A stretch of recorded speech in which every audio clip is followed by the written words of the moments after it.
Kalibata, Jakarta Selatan. Ya, sebuah kawasan yang padat dengan hiruk-pikuk warga beberapa hari lalu berubah menjadi ruang kemarahan. Kerusuhan tiba-tiba pecah, lapak pedagang terbakar. Semua bermula dari satu peristiwa, pengeroyokan yang menewaskan 2 orang penagih hutang atau yang dikenal sebagai mata elang alias Matel. Peristiwa bermula dari dugaan penarikan sebuah sepeda motor yang dilakukan oleh 2 orang Matel. Mereka mengambil paksa kunci motor yang ternyata diketahui milik anggota polisi yang sedang tidak bertugas. Situasi memanas. Adu mulut berubah menjadi pengeroyokan dan kekerasan fisik yang dilakukan oleh rekan-rekan sesama anggota polisi. Kedua Matel pun tewas. Tak sampai di situ. Kematian kedua Matel ini berbuntut panjang.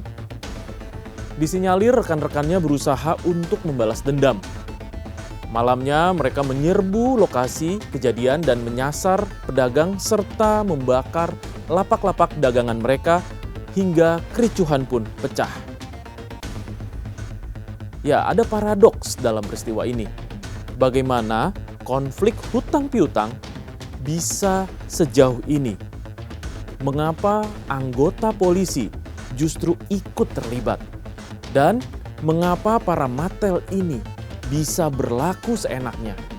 Mereka membakar lapak pedagang yang bahkan tidak terkait langsung dengan kejadian awal.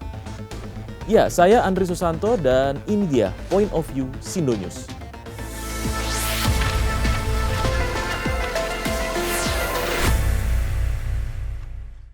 Ya, dalam keterangan persnya, polisi menyebut pelaku pengeroyokan adalah 6 orang anggota kepolisian. Fakta ini mengejutkan publik. Keenamnya kini menjalani proses sidang etik.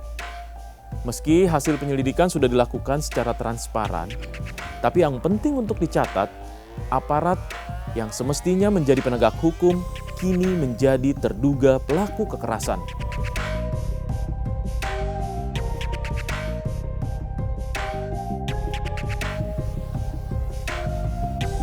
Sementara itu, keberadaan mata elang atau Matel bukan fenomena yang baru. Mereka muncul dari kebutuhan perusahaan pembiayaan untuk menarik aset jaminan berupa mobil dan motor dengan cepat.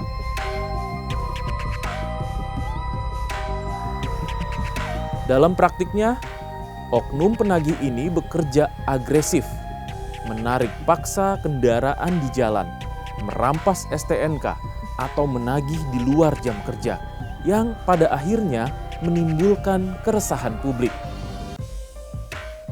Ketidakhadiran pengawasan kuat di lapangan membuat tindakan-tindakan ini sudah melampaui batas hukum dan yang penting etika. Secara normatif sebenarnya ada aturan. OJK dan Bank Indonesia telah menerbitkan pedoman, peraturan yang membolehkan pengguna pihak ketiga untuk penagihan dalam sektor jasa keuangan, namun dengan tata cara tertentu.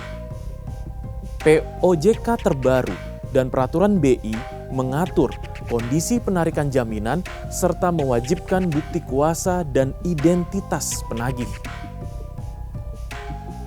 Tapi masalahnya, regulasi ini sering bersifat sektoral dan implementasinya tidak selalu sampai ke lapangan. Ada celah yang dimanfaatkan. Praktek penagihan di luar etika, intimidasi, hingga penarikan paksa yang melanggar hukum. Mata elang adalah gejala.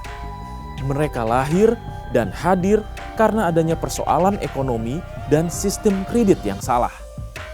Masyarakat dengan daya beli yang lemah mudah tergiur dengan gampangnya syarat kredit tanpa mengukur kemampuan diri.